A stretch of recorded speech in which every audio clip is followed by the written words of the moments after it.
Oi, pessoal, bem-vindos a mais uma entrevista do Por Dentro dos Resultados. Eu sou Anderson Figo, sou editor de negócios do Infomoney e, para quem não conhece, o PDR é um projeto do Infomoney em que a gente entrevista executivos de companhias de capital aberto, seja com ações listadas na Bolsa de São Paulo, né, a B3, ou com ações no exterior, para que eles possam falar sobre balanços e sobre perspectivas.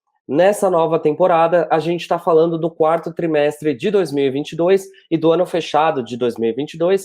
E antes de eu apresentar quem é meu convidado dessa vez, eu quero pedir para você que está assistindo a gente para deixar o seu like nesse vídeo, se você ainda não curtiu, e se inscrever no canal do Infomoney se você ainda não for inscrito. Clica nesse sininho que tem aqui abaixo do player, assim você vai ser notificado sempre que uma nova entrevista for pro ar. Agora sim, bora lá!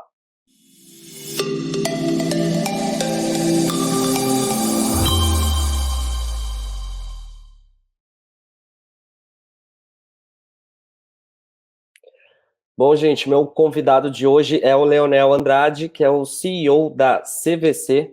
Leonel, obrigado pela sua presença aqui, por sua participação aqui com a gente. Seja bem-vindo. Oi, Figo, muito prazer estar com vocês, estou à disposição. Muito obrigado pelo convite.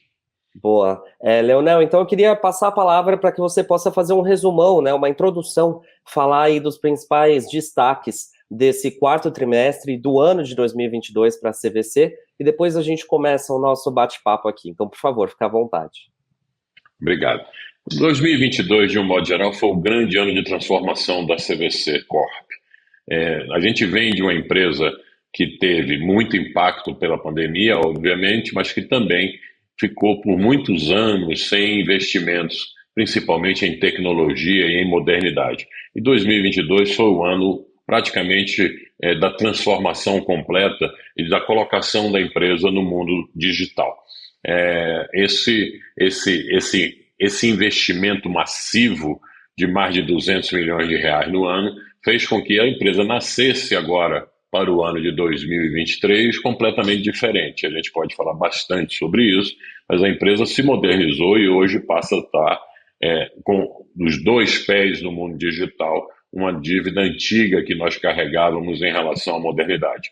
Do ponto de vista de resultado, o último trimestre do ano teve um impacto muito forte de vendas por conta da transformação digital, mudamos todas as plataformas da companhia, mas, por outro lado, foi um trimestre bastante bem administrado do ponto de vista do bottom line, com uma recuperação de EBITDA muito forte, o melhor trimestre deste assunto desde que entramos, desde 2019, portanto, desde do pré-pandemia. Então, foi um ano bastante bem aproveitado de transformação que coloca a empresa agora num nível de competitividade muito positivo. Boa, legal. Obrigado pela introdução, Leonel. Então, vamos começar o nosso papo pegando esse gancho aí dos resultados que você citou no fim da sua introdução. A CVC, ela conseguiu fazer essa redução aí do prejuízo no período, né, como você citou, e teve geração de caixa. Eu queria que você comentasse um pouco melhor sobre isso, o que motivou isso, existe uma demanda mais forte, se esse 2022 vocês viram uma retomada depois desse período de pandemia em que todas as empresas sofreram, mas as empresas do setor que vocês atuam acabaram sofrendo ainda mais, se é uma coisa pontual ou se isso continua para 2023. Olha só, falando do ponto de vista macro da indústria do turismo, a pandemia acabou. A gente tem tido volumes de demanda, vendas extremamente crescentes e fortes, e provavelmente assim continuará nos próximos meses. O ano de 2023 abre com essa perspectiva muito positiva do ponto de vista de negócio. O outro lado desta moeda é que todas as empresas do setor estão com alta demanda de capital e saem da pandemia com um nível de endividamento forte, muito alto, e temos que considerar que hoje as taxas de juros são muito altas. Então, nos próximos 24 meses, a nossa visão é de que o vento é a favor de negócios, a demanda continua crescendo, as vendas, não tem ninguém que esteja não pensando em viajar, as vendas vão ser crescentes. Por outro lado, tem um desafio aqui, a geração de caixa vai ser utilizada, de um modo geral, para redução de endividamentos ou pagamento de altas taxas de juros. No nosso caso, a gente pode dissertar um pouco mais. Além da dívida, a gente tem um pagamento ainda de amortização muito grande das aquisições que a empresa fez. Essas amortizações vão até 2024. Boa, se você puder falar então um pouco dessa questão do endividamento, sempre quando a gente fala sobre CVC, existem essas observações de resultado, existe a geração de caixa, mas existe uma preocupação em relação às dívidas, né? A empresa tem essa questão das amortizações das aquisições, tem a questão das debêntures também. Se você puder falar um pouco sobre isso, qual o plano de vocês para esse endividamento em 2023? Perfeito. Primeiro, se me permite, vamos dar uma retomada para entender a causa histórica disso e de onde nós partimos. Em 2015, a empresa tomou uma decisão estratégica que, a nosso ver hoje, eu não estava na companhia, mas a nosso ver, uma decisão correta para o momento, de fazer aquisições de forma agressiva, e isso transformou uma companhia muito tradicional, chamada CVC, num grupo de viagens muito presente e com liderança tanto no Brasil como na Argentina de todos os negócios de turismo. Muito bem, o ponto é que estas aquisições foram feitas utilizando capital próprio, que na época a empresa tinha em boa abundância, e endividamento, alavancagem operacional. Ao longo do tempo, mais ou menos por volta de 2017, a empresa zerou seu capital próprio e passou a adquirir cada vez mais dívida. De modo que quando chegamos em 2019, ou na verdade na virada de 2019 para 2020, a empresa tinha um caixa próprio praticamente inexistente e 2 bilhões e 200 milhões de reais de dívida bruta, total do endividamento. É nessas condições que a empresa entra na pandemia, ou seja, ela entrou na pandemia numa situação financeira bastante fragilizada pelo momento, pela construção e porque, claro, a pandemia foi um desastre terrível para o setor. Desta forma que nós entramos, e aí desde então foi quando assumimos a companhia, em meados de 2020 se tomou a decisão de começar a fazer capitalizações na empresa. Essas capitalizações foram primordialmente feitas pelos sócios, que são grandes investidores, grandes fundos brasileiros, a priori, e essas capitalizações foram usadas até então sempre para redução da dívida. O que aconteceu na prática? Saímos de uma dívida de 2 bilhões e 200 e com a última negociação acontecendo agora, ainda a ser homologada dia 6 de abril numa Assembleia de Credores, a gente vai para uma dívida, grosso modo, de 750 milhões de reais.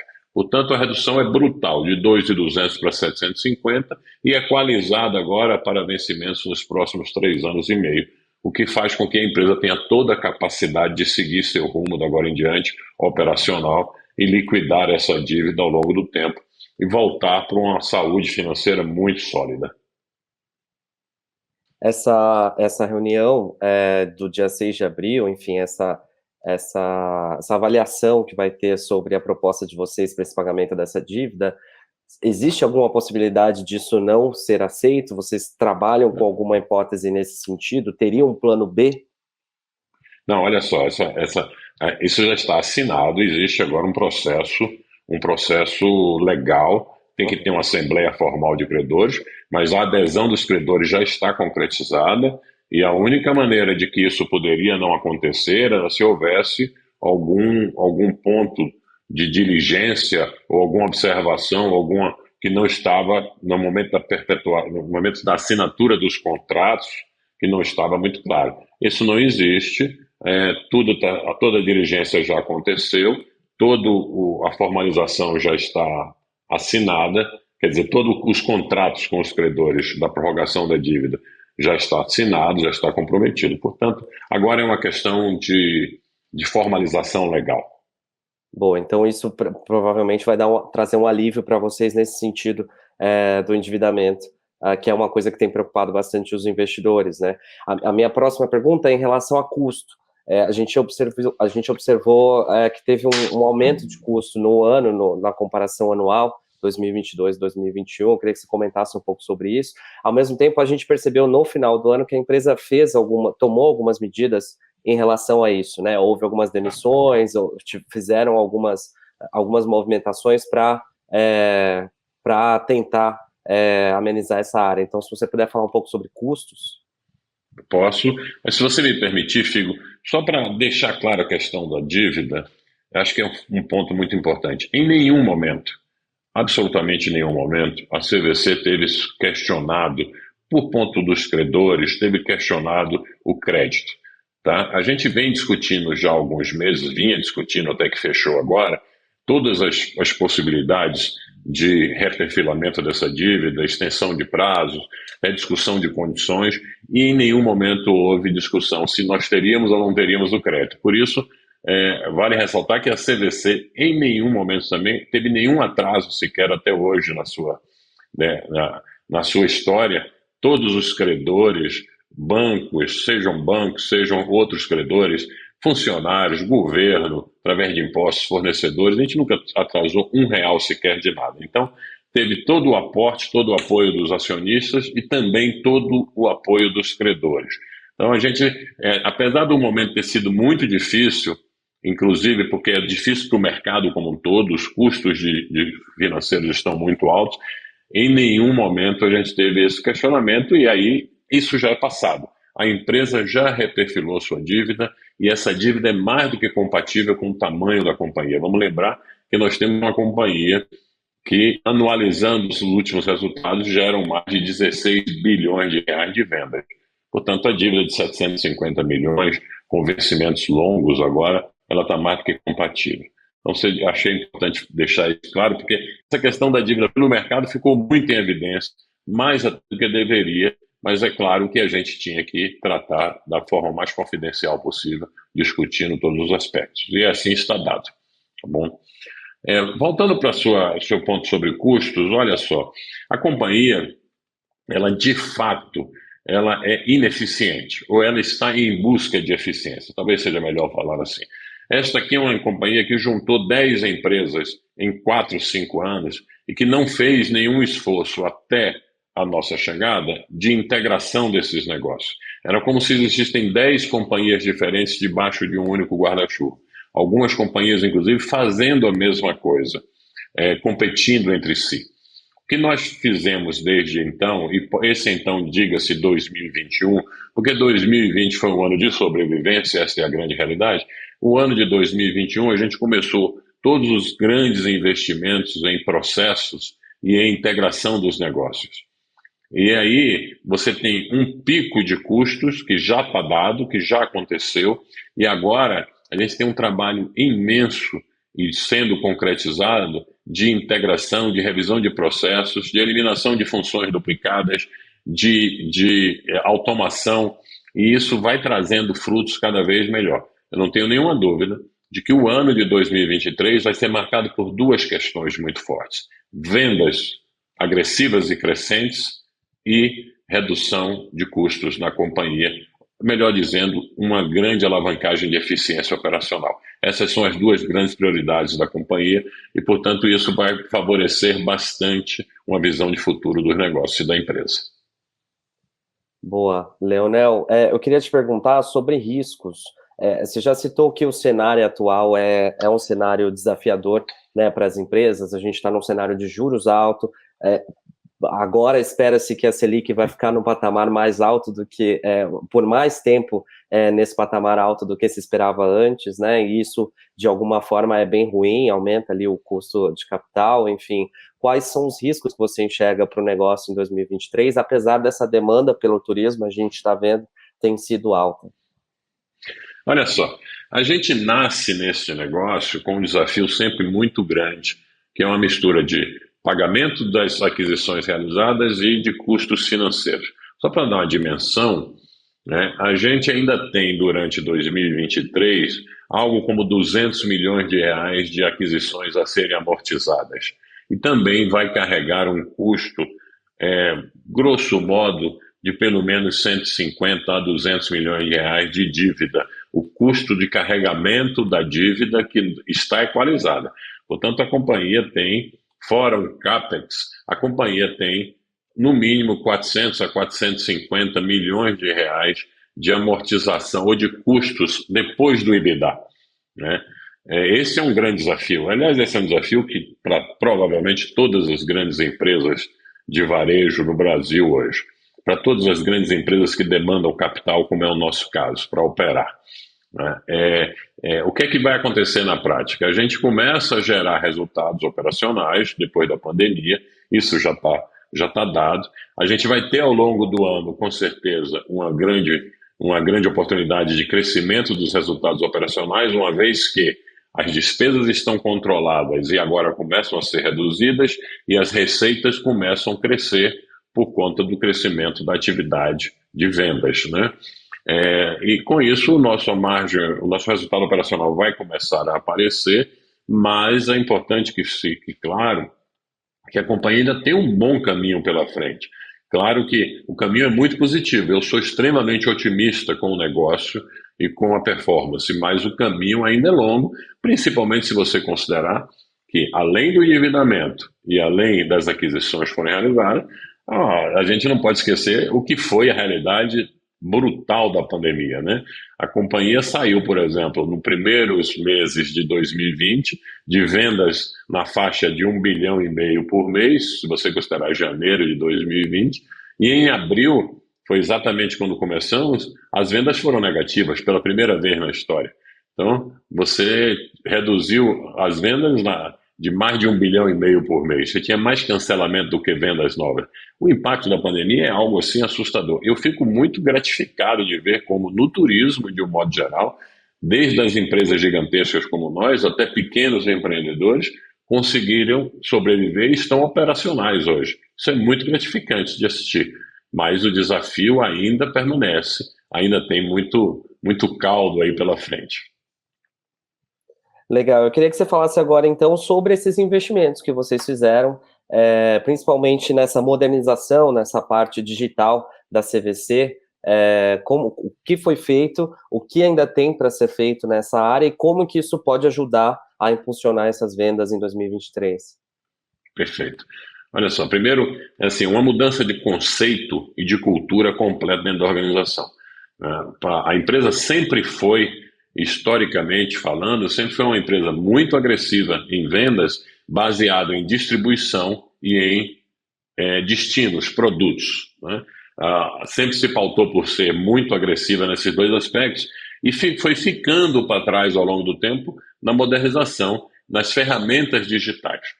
O que nós estamos fazendo agora é retomar isso da forma mais rápida possível e da forma mais eficiente, claro. Duas frentes foram abertas 1 ano e meio atrás, de muito foco. A primeira delas é construir o que há de melhor do ponto de vista de relacionamento com o cliente. Construir praticamente do zero um CRM e com ferramentas de influência muito fortes, algorítmicas, que a gente conhecesse cada vez mais os clientes. Nós saímos praticamente do zero e temos hoje 35 milhões de clientes na nossa base digital. Isso tudo está no que há de mais moderno do ponto de vista de data lake, data science. Isso faz com que a gente tenha uma capacidade muito grande de influenciar clientes como ninguém no mercado tem. Hoje, com tudo que há de mais moderno. Ao lado disso, e tão importante quanto, a gente construiu do zero uma plataforma de front-end única e interligada entre o mundo físico, que são as nossas mais de 1.100 lojas, o mundo digital através de um aplicativo e através da internet. De modo que não importa onde o cliente esteja transacionando e não importa quem esteja usando essa plataforma, ela está completamente integrada e por isso a gente é a única empresa hoje omnicanal do mercado. Todo o nosso gap digital vai sendo tirado dia após dia, porque agora, imagine, só para te dar um exemplo, de que toda vez que um cliente recebe qualquer interação da loja ou de uma ferramenta digital, ele é visto de forma única. E se ele não comprou na internet e pesquisou, a loja, no momento seguinte, vai interagir com ele. Se ele saiu de uma loja e não comprou, as ferramentas digitais vão interagir, só para dar um exemplo claro. E com isso, pela primeira vez, a gente tem uma única plataforma para todos os produtos, para todos os clientes. E essa plataforma é extremamente moderna, extremamente de boa usabilidade. O que tem de melhor no mercado hoje?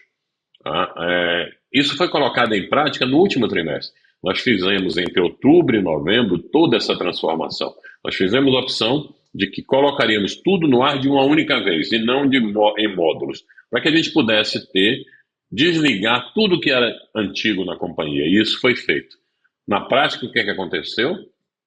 Em dezembro já estava tudo no ar e em dezembro tudo velho foi desligado. Nós abrimos o ano com tudo que tem de mais moderno, o que resultou em números espetaculares. As vendas de janeiro, que nós já tornamos público, foram de crescimento de 90% contra o ano passado. A venda de lojas, que é o nosso maior canal, cresceu 132% contra o ano passado, contra janeiro do ano passado. E já era um número de crescimento forte em relação à pré-pandemia, né, à pandemia. Então, a gente está muito entusiasmado com o que foi construído e a empresa entrou na era da modernidade digital, finalmente. Boa, falando sobre os produtos, né, e os serviços oferecidos pela CVC, a gente sabe que são muitos, né, são inúmeros. Tem alguma área ou algum produto específico que tem chamado mais a atenção de vocês? Eu tenho lido bastante sobre o setor, eu tenho visto que tem muita demanda, por exemplo, por cruzeiros ou coisas desse tipo. Tem alguma área que está mais se destacando? Olha só, você falou de um produto que está vendendo muito, né, que vendeu muito na virada do ano, que são os cruzeiros. Nós somos líderes absolutos da venda de cruzeiros no Brasil, e as duas maiores operadoras aqui, a MSC e a Costa, têm muita parceria conosco. O que é que aconteceu com esse produto? Primeiro, ele foi muito afetado na pandemia, ele voltou com força total agora, e como a gente teve um aumento muito forte de custos de viagens aéreos, passagens aéreas e de hospedagem, cruzeiro se tornou um atrativo muito grande, né? Os brasileiros começaram a conhecer e a viajar muito de cruzeiro. A perspectiva para o ano que vem é ainda maior, né? Esse é um produto muito forte. Outra coisa que cresceu e que a gente tem investido muito são nos nossos produtos exclusivos, interligando com essa nossa alta capacidade de influenciar clientes. Imagina que a gente tem como direcionar clientes do sul para o nordeste em nossos voos exclusivos que operam ao longo dos finais de semana, em pacotes semanais. Isso voltou agora com muita força. Ao meio do ano agora a gente vai ter, por exemplo, a Argentina com Bariloche muito forte. Então, os novos destinos, na verdade, os velhos destinos com a nova influência nossa estão crescendo muito. O maior destaque no Brasil, sem dúvida, hoje é Maceió. É onde Alagoas é talvez o estado que melhor soube aproveitar essa força da CVC com um receptivo e com um tratamento e investimento para o turismo muito forte. Existe alguma expectativa de expansão no exterior das atividades da CVC? Olha, toda a nossa prioridade é de equilíbrio da companhia e de voltar a ter uma companhia extremamente saudável, e isso está acontecendo. Eu sou muito otimista nesse sentido. Dia a dia a gente está ficando melhor. Portanto, nós somos hoje líderes no Brasil e na Argentina e temos uma operação na Flórida ainda pequena, baseado na VHC. VHC Stay, que é a nossa empresa de casas por temporada. O nosso crescimento vai voltar em algum momento, provavelmente ao longo dos próximos 1, 2 anos, a gente volta a olhar investimentos massivos. Eu diria que a Flórida é um destino que a gente precisa ser maior e muito atrativo. E, eventualmente, começar a olhar também a Europa.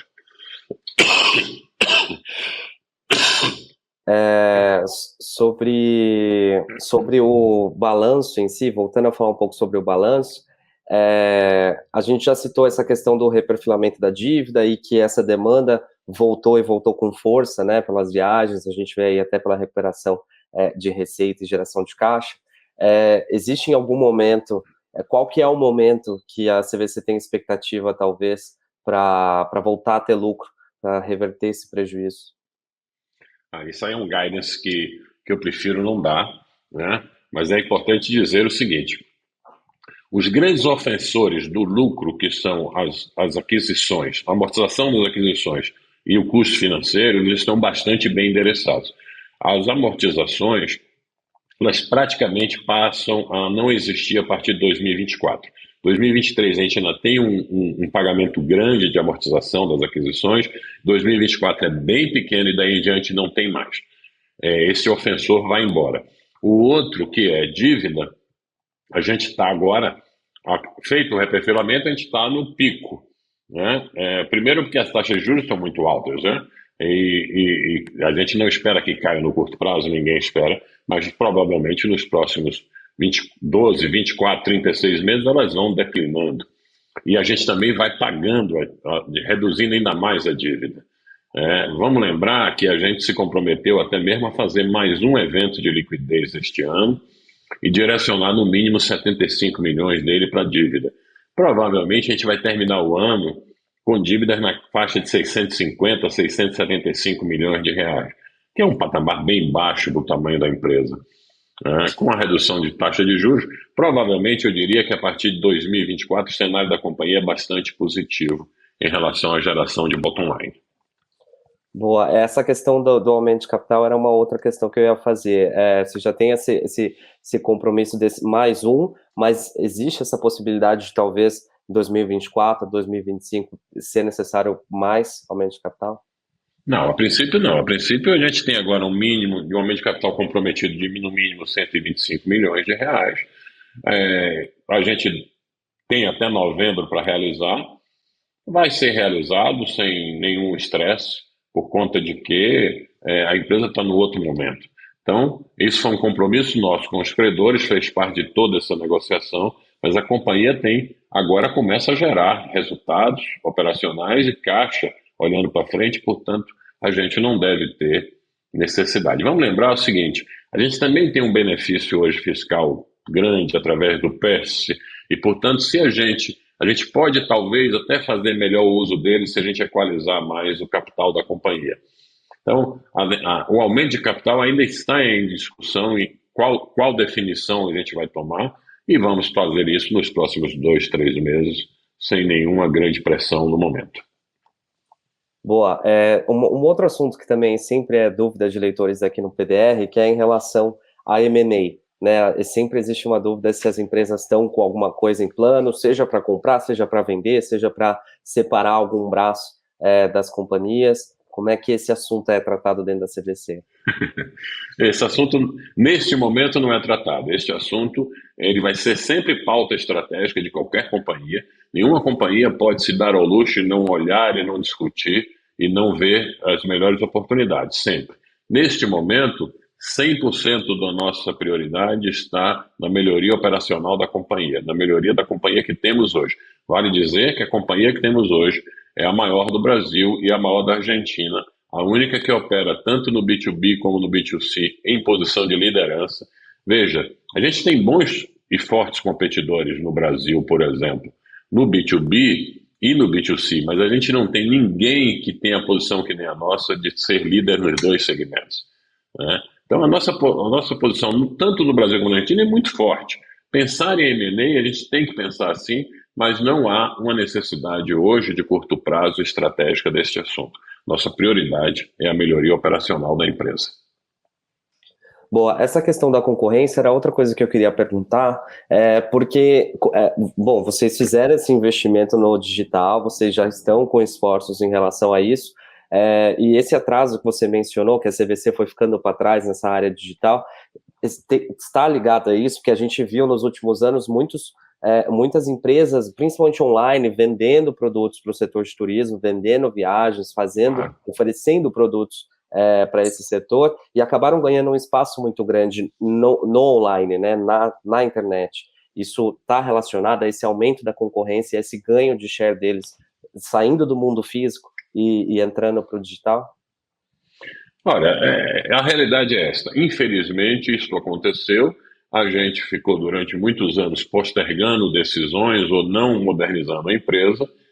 Então, a realidade está dada. Agora a gente tem, a partir dela, construir o futuro. Quais são as grandes oportunidades? A primeira delas é que ninguém tem a capacidade física que nós temos, absolutamente ninguém. E você vê hoje os competidores falando em ter uma capacidade física, em ter lojas, né? Vale ressaltar que por melhor que eles façam, ninguém vai ser maior do que 10% do que somos nos próximos 2 anos, por exemplo. Ninguém tem capacidade de sair abrindo centenas de lojas. Talvez nem tenha capacidade de abrir dezenas de lojas. Então, nós somos soberanos nisso. Juntando isso com o mundo digital, a gente tende a ficar muito forte. Mas, do ponto de vista digital, os nossos competidores são muito bons, sem dúvida alguma, e ocuparam muito bem o espaço que a CVC deixou para trás por não ter feito os investimentos na hora adequada. Agora, esses gaps vão sendo tirados de forma muito rápida, porque o mundo digital é um mundo de construção muito mais rápida mesmo, né? Uma vez que você acerte, uma vez que você enderece, você reduz os gaps muito rapidamente. E também vale dizer que nós temos a melhor marca do mercado, disparado, top of mind, e nós temos já as ferramentas digitais. Portanto, nós em 2 anos vamos ser tão bom ou até melhor do que todos que estão aí do ponto de vista digital. Até porque tem a vantagem também de quando você começa a fazer, você está sempre fazendo o que tem de melhor no momento. Então, as nossas plataformas e ferramentas, elas já nascem num padrão de modernidade talvez melhor, embora atrasadas. Em 2 anos a gente tira o gap digital e ninguém vai conseguir tirar o nosso gap. Em 2 anos, a nossa vantagem, nosso gap não, desculpa, a nossa vantagem no mundo físico.